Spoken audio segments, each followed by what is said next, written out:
Well.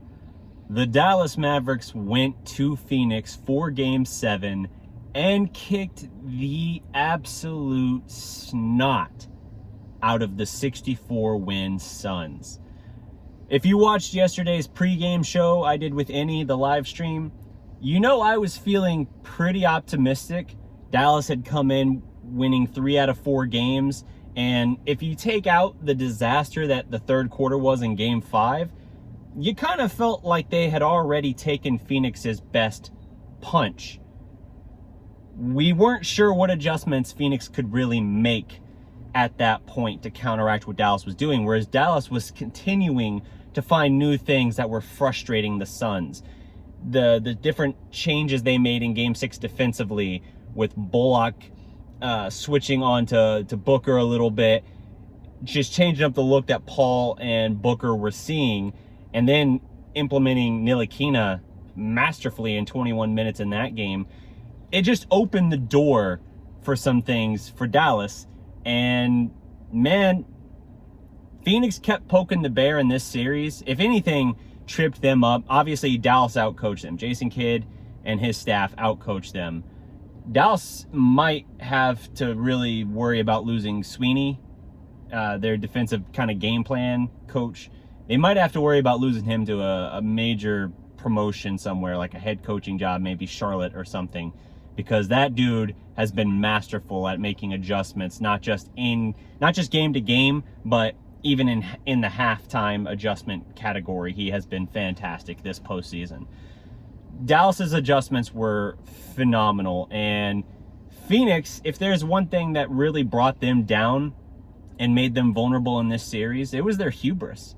When they're sitting at the podium after Game 2, up 2-0, you get that little moment where Chris Paul and Devin Booker kind of look and smile at each other. They thought the series was over. They thought it was a done deal. And so when Dallas came out and won Game 3 by, I want to say it was like 9 points, yeah, they tried, obviously, in Game 3, but they didn't have an urgency about them like the Mavericks did. If you go down 3-0, it's over. No team has ever come back from down 0-3 to win a series. There's been a couple times it got damn close. The 2003 Portland Trailblazers with Rasheed Wallace and company, Scottie Pippen roared back when the Mavericks were up 3-0 and took it to Game 7 before the Mavericks closed the door. But they just could not get over the hump in that case, and that's usually what happens. So Dallas wins Game 3. Then Game 4, Dallas really dialed in and kind of poured it on. Phoenix is like, whatever, tied series, we don't care. Game 5 happens, and Dallas kind of takes his foot off the gas before the half a little bit, gives up an 8-point lead, and then the Suns just poured it on in the third quarter because Dallas imploded in that game. 12 turnovers in the quarter, shot abysmally. Luka and Jalen both were really struggling in that quarter, and the Suns just completely took back control, and they again thought, like, all right, see, there it goes. We can turn this on whenever. Doesn't matter. As mentally strong as the Suns looked last year in their postseason run to the finals, they didn't have it this year. They had an arrogance about them that they were just supposed to be there. Chris Paul, after the finals run last year, saying, oh, I got addicted to playing in the finals. I plan to be here a lot more often again, as a weed whacker goes by me. But that was the mentality that the Suns had. They expected fully to turn it back on. And so the Game 5 happened. They go back up 3-2, and they're like, all right, that's it. We broke them. We're going to go wear black to their house. Although they kind of did it in the weak way where it's like they wanted deniability. So they're wearing black, but they're wearing like jeans and t-shirts. They're not wearing... Dude, you got to find a different place to take the weed whacker right now. And directly behind my car is not what I meant. They're trying to take back control, and they're like wearing black, but they're not wearing like the suits. They're not doing like the full bit as if they're going to a funeral. And the Mavericks just came out and just smoked them in Game 5. Luka didn't forget, the Luka special crap that Devin Booker did at late third quarter, Game 5. They didn't forget fans in Phoenix chanting Suns in 4. They didn't forget any of that stuff. They looked at it and they basically said, like, all right, this team's still arrogant because they've beaten us by an average of 17 points in their house in this series. They know we still got to go win there. They didn't think Dallas could do it. They didn't take into consideration that Dallas had continually made adjustments, and particularly the last 3 games of the series. I know Game 5 kind of imploded, but Dallas was making a lot of adjustments Phoenix just had no answer for. And the Suns didn't really do anything different. In the show yesterday, Annie and I were talking about, like, what changes could the Suns really implement, unless it's just finding someone off their bench, kind of like the Mavericks found Ntilikina to turn the series around. Unless the Suns could do something similar, what adjustments could they make to counteract what Dallas is doing? We didn't really have much of an answer. Granted, we're not the strategist, mastermind, X's and O's kind of guys, but we didn't really know. And Dallas continued to make adjustments. So Phoenix basically rolled out what they did and got destroyed in Game 6 trying to do. And, you know, they did it in Game 5 too. And I guess they thought, well, it worked all right there, so maybe it'll work better here. But Dallas had already countered to that. It's a chess match, man. You got to constantly be adapting to what the other team does. You do something, the other team counters it. But that in itself creates weaknesses on that front. So then you have to counter that. And that's why the great coaches are the ones who can play multiple moves ahead, not just reacting, but anticipating. Like, okay, we're going to do this. They're going to have to counter it this way, and we're going to be ready to roll into this. If you can anticipate what they're going to do and have it scouted and prepared for, you're golden. I mean, you still got to execute. You still got to make your shots, but you're golden. And Dallas, man, as much as I want to say that they made all the adjustments in the world, like, this game was such a weird aberration because Luka, half Luka has 27 points. The Suns as a team have 27 points. Yes, you read that right. The Mavericks already in this series at one point held them to 38, and it was the lowest point total the Suns had in a first half all year. So not only did they do that, but then they hold them to 27 in this game, the decisive 7th game of the series. Not just that, but you also have Dinwiddie going off. Dinwiddie showed up. He showed up in Game 6 too, but Dinwiddie was phenomenal in this game. Luka and Dinwiddie in the first half accounted for 48 of the Mavericks' 57 points. Yes, do the math, 57-27. The Mavericks had a 30-point lead at the half, and it could have been 45. The Suns were missing shots. They were getting their shots. Chris Paul getting elbow jumper pull-ups that he was missing. Ayton missing baby hooks. We'll get into Ayton here in a minute. But this was absolutely a game that just, Phoenix came out flat. And some nights are just that way. You're just not hitting your shots. You're just not executing sharply.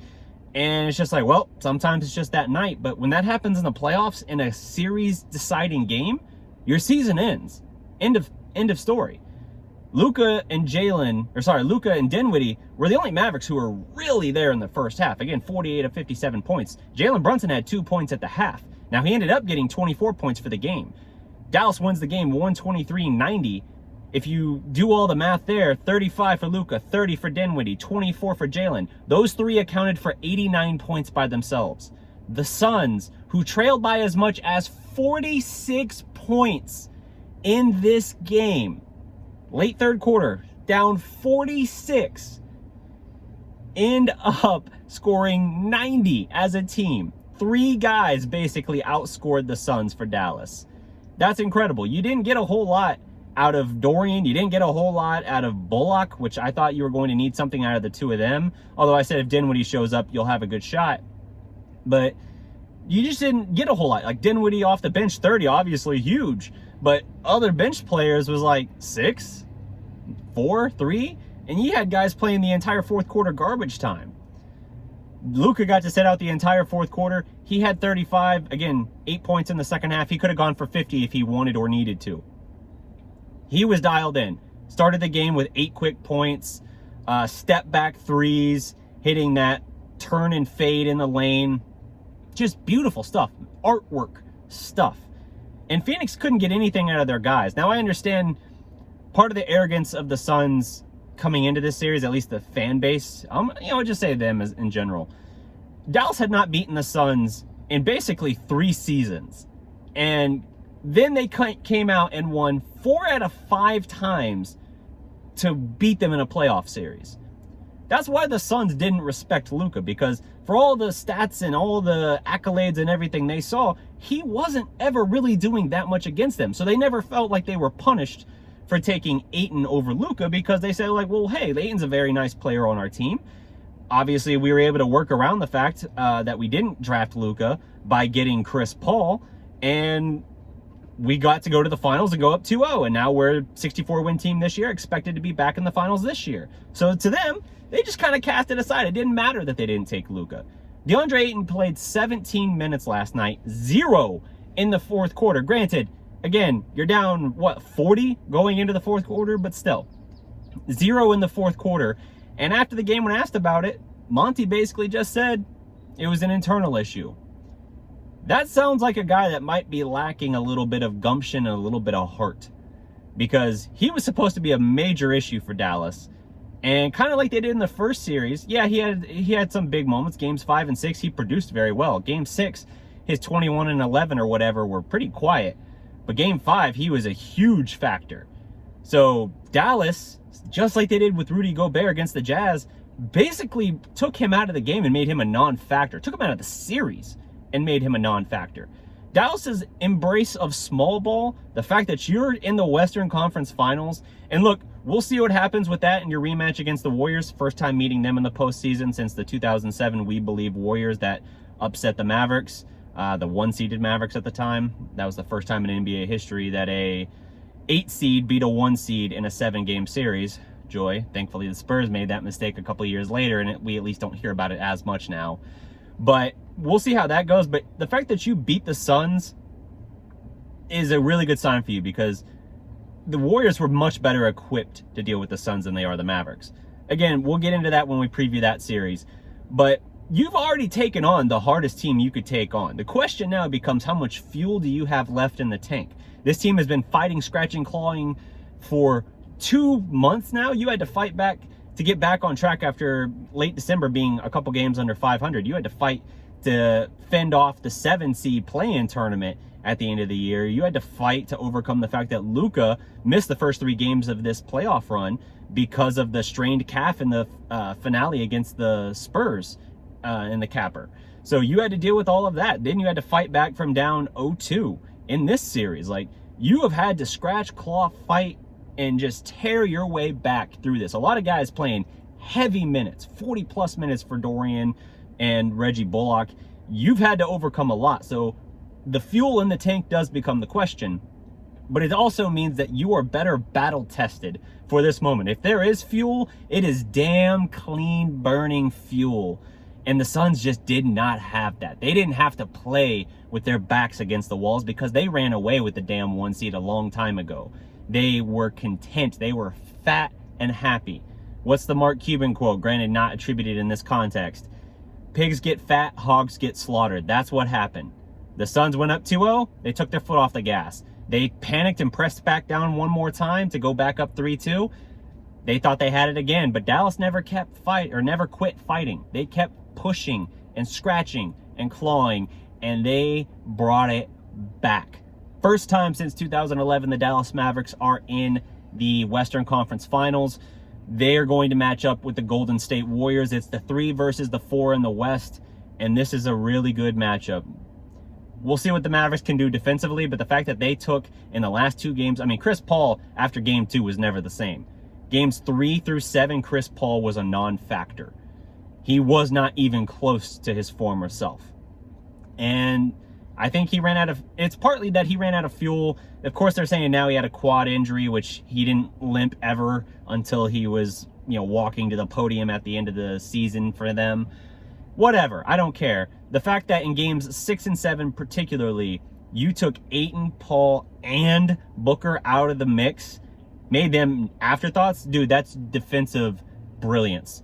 Having Bullock picking up Chris Paul full court basically for an entire series wore out the 37-year-old's legs. Devin Booker cannot carry a team by himself.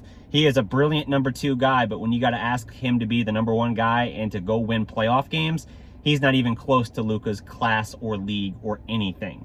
And there should be no discussion or debate about that now. So that's what it ends up being.